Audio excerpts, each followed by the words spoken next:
Շնորհակալություն հարգելի լրագրողներ, այսօր իմ այստեղ գտնվելու հիմնական նպատակը եւս մեկ անգամ աջակցություն ցույց տալու եւ հայտարարելու արցախցիների իրավունքների պաշտպանության խորհրդին իրենց նախաձեռնությունում։ Ես համարում եմ, որ այս նախաձեռնությունը շատ կարեւոր է մեր հասարակության իդեմս արցախցիների իրավունքների պաշտպանության տեսակետից բարբերաբար մենք հանդիպումներ ենք ունեցել խորհրդի անդամների հետ, քննարկել ենք մանրամասը իրենց կողմից իրականացվող աշխատանքները, նաև տեղյակ եմ, որ իրենք հանդիպումներ են ունեցել Հայաստանի Հանրապետության կառավարության ներկայացուցիչների հետ, իդեմս փոխվարչապետ Տիգրան Խաչատրյանի հետ եւ քննարկել են արցախցիների դժվար իրավիճակը եւ դրանց լուծումները, այդ թվում նաեւ ծրագրերի որոշակի փոփոխությունների անհրաժեշտությունը։ Եվ այսօր խորհուրդը կանգնած է ծանր եւ դժվար որոշում կայացնելու փուլում եւ օրեր անց պետք է իրանք որոշում կայացնեն ինչ ճանապարհով են հետագայում շարժվելու եւ ես քննարկել եմ իրանց հետ տարբերակները եւ նաեւ իմ աջակցությունը հայտնել Ինչ տարբերակներ առաջարկվել, ինչ քննարկումներ։ Պարոն նախագահ, հանդիպման բաց մասում դուք նշեցիք, որ կառաջարկեք ներկայացուցչության շենքում աշխատանքը էֆեկտիվ կազմակերպելու համար, նաեւ այնտեղ շարունակել, չի ընկալվի դա որպես զիջում։ Որոշումը վերջնական կայացնելու է խորհուրդը,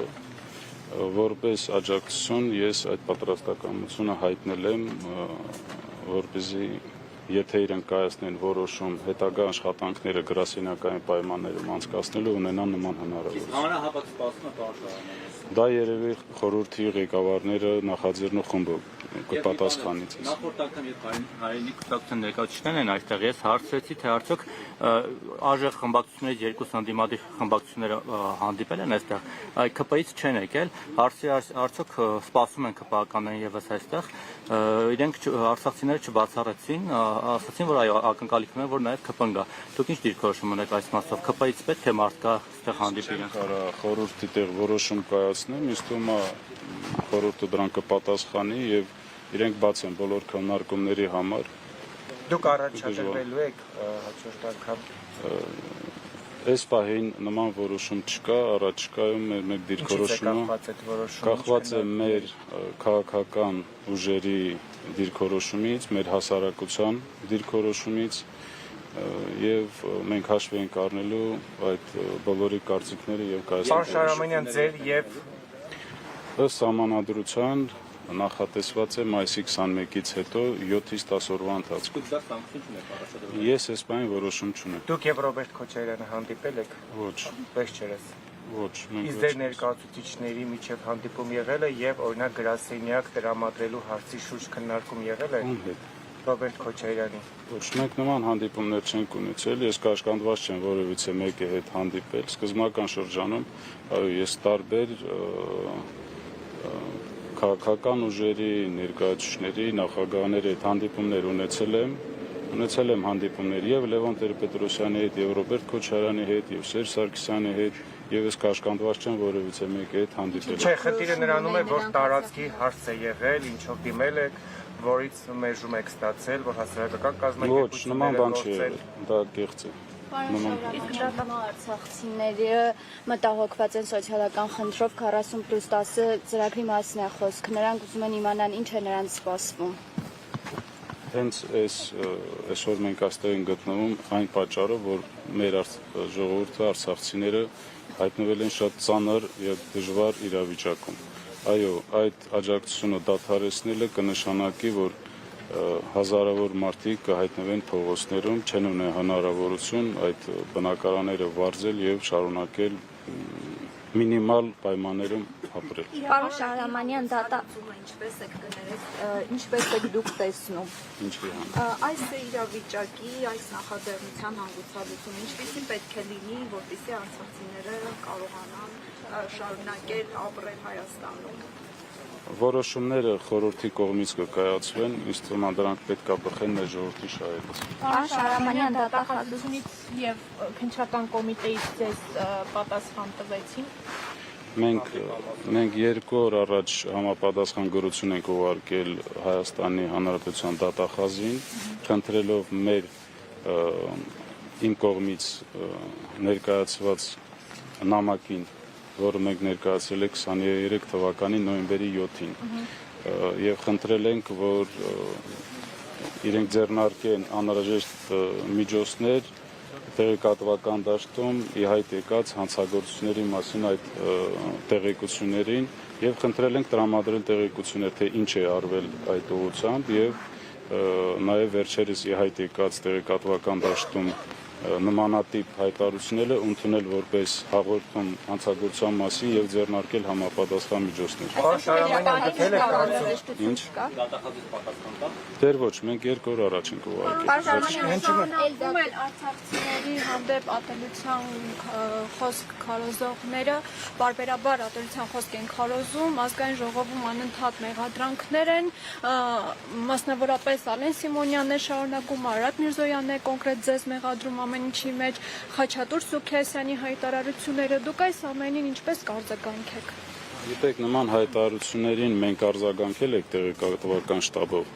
դրանց ավելացնելու բան չունենք եւ մեր հասարակությունը նման արտահայտություններ անողներին շատ բովանդակալից պատասխան է տվել եւ թե դուք հետեւեք տեղեկատվական դաշտում ինչ ազդեցություն է ունեցել իրենց հայտարարությունները, կհասկանաք, որ ինչ բացասական երանգներ ունի դա։ Պարոն Շարամանյան, այսինքն դուք բավարարվել եք միայն հարցում ուղարկելով, չեք գնալու արցախցիների հետ դատախազության շենքի մոտ։ Այն ակցիայի մասնակիցները, որոնք պահանջում էին նաև, որ հանդիպումներ իրականացվի, մենք պատրաստ ենք աջակցել այդ հանդիպումները, որպեսզի կայանան ուժային կառույցների ղեկավարների հետ, պատասխանատու ուժային կառույցների։ Հիմա մենք կսպասենք նաև իրենց պատասխանը։ Ձեր եւ Սամվել Բաբայանի հարաբերությունները ինչպիսին են։ Հիմնական առանցքային կետը շարունակում է մնալ արցախցիների հավաքական վերադարձը պատմական հայրենիքը Արցախ։ Ձեր դիրքորոշումը ինչպիսին է, դուք ինչպես եք սա պատկերացնում, այս խնդրի լուծումը ինչպես եք պատկերացնում եւ նաեւ նշեցիք, որ հանդիպում եք ունեցել Հայաստանի Հանրապետության 3 նախագահների հետ, նրանք ինչ դիրքորոշում ունեն այս հարցի վերաբերյալ։ Մեր հավաքական վերադարձը դա միջազգային իրավունք է, դա պետք է մնա օրակարգում եւ այո, մենք իրավունք ունենք արժանապատիվ անվտանգ վերադարձ ապահովելու։ Այդ նպատակով ազգային ժողովի կողմից ստեղծված է հանձնախումբ, որը ղեկավարում է Հայաստանի Հանրապետության նախկին արտաքին գործերի նախարար Վարդան Օսկանյանը եւ ես կարծում եմ, որ էֆեկտիվ աշխատանքներ են իրականացնում։ Դուք տեղյակ եք, որ վերջերս Շվեյցարիայի խորհրդարանը ընդունել է բանաձև, որի համաձայն պետք է խաղաղության կոնֆերանս իրականացվի, որտեղ կմասնակցեն եւ Ադրբեջանի եւ Արցախի ներկայացուցիչները։ Ձեր եւ Սամվել Բաբայանի հարաբերությունները ինչպես են եւ հնչող տեսակետները, որ օրեր առաջ ներկայացուցչության մոտ տեղի ունեցած ակցիան եւ այդ մարդիկ կապվում են նրա անվան հետ, ձեզ ինչ որ բան հուշում է կամ դուք ունեք փաստեր տվյալներ այդ մասով։ Ոչ, ես քննարկել եմ Սամվել Բաբայանի հետ եւ ինքը ինձ հանրահավաքի օրերին այդ ակցիայի ժամանակ ակցիայից անմիջապես հետո եւ ինքը վստահեցրել է, որ ինքը որևիցե կապ չունի այդ ակցիայի հետ եւ համապատասխան հայտարարությամբ հանդես է եկել։ Մեր հարաբերությունները ինչպիսին են, իրենք Սամվել Բաբայանի քաղաքական ուժը հանդիսանում է երկրորդ քաղաքական ուժ Արցախի ազգային ժողովում եւ մեր հարաբերությունները հենց այդպեսին են։ Պարոն Շարամանյան, եւ այնուամենայնիվ Արցախի առանձին ներկայացուցիչների, քաղաքական գործիչների կողմից հնչում են տեսակետներ, որ այս իշխանության օրոք հնարավոր չէ Արցախը նորից վերադարձնել, բանակցային առհասարակ այս իշխանությունները փակել են Արցախի էջը, հետեւաբար պետք է հեռանան։ Դուք կիսում եք այդ տեսակետները։ Ես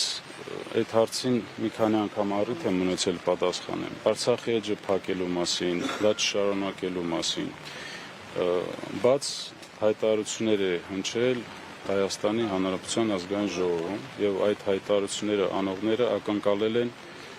Հայաստանի Հանրապետության քաղաքացիների դիրքորոշումը։ Ես էլ եմ ակնկալում, ես էլ Փաշինյանի հրաժարականը կարող են պահանջել այս իշխանությունները ձևավորած քաղաքացիները։ Մենք այո ունենք մեր դիրքորոշումը որը այս պայն ես ճիշտ չեմ գտնում ասել։ Ինչն է կաշկանդում։ Մեջ կաշկանդված չեմ։ Հայաստանի ազգագիր ունեցող եւ այս պայն Հայաստանում բնակվող քաղաքացիներ եւ լիարժեք իրավունք ունեցող։ Այո, բայց որպես Արցախի պաշտոնյա ես այս պայն կորեկտ չեմ համարում պատասխանել։ Փողոցային պայքար բացառում եք, որ կսկսեք Ինչի համար։ իշխանափոխություն։ Ես ասեցի, իշխանափոխությունը կարող են պահանջել իշխանությունները ձևավորած քաղաքացիները։ Կամ միջազգային որևէ կառույց Պաշտոնյանյան, որոնց հետ անձամբ աշխատում եք թեկուզ գերիների մասով, եթե դա բարձրաձայնել։ Պատակար մարդ չի դրա մասին խոսել որոշ հանգամանքներից ելնելով։ Ես ներողություն եմ խնդրում, Եվ այնուամենայնիվ ռազմագերիների մասով ինչ որ աշխատանքներ տարվում են, ինչ տեղեկություններ ունեք այդ թվում եւ այդ շինծուկ իրական գործերի ցուցմունքների կորզման որքան վտանգավոր դրանք կարող են լինել եւ ընդհանրապես նրանց ճակատագիրը ինչ է սպասվում։ Այո, այդ դատավարությունը շինծու է եւ մենք համարում ենք, որ որևէ իրավական հիմքեր դրանց իրականացնելու համար չկան, շատ բացասական ենք վերաբերվում եւ այո, կան վտանգներ, որ այնտեղ գործվող ցուցմունքները կարող են օգտագործել նաեւ Հայաստանի Հանրապետության շահերի դեմ։